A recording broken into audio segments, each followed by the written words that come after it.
how to restore purchases on a VK on Android or iOS phone. First open VK and now click hub, here is it, and then click the story lines in the top corner, and once you're here click settings, and then now we need to find here account, this one, the third one here,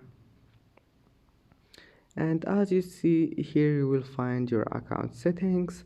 Now all you need to do, just click restore purchases, and that's it. I hope that can help you, and that's it for today's video. If you like this video, please don't forget to like and don't forget to subscribe, and thank you for watching this video until the end, and see you in the next video.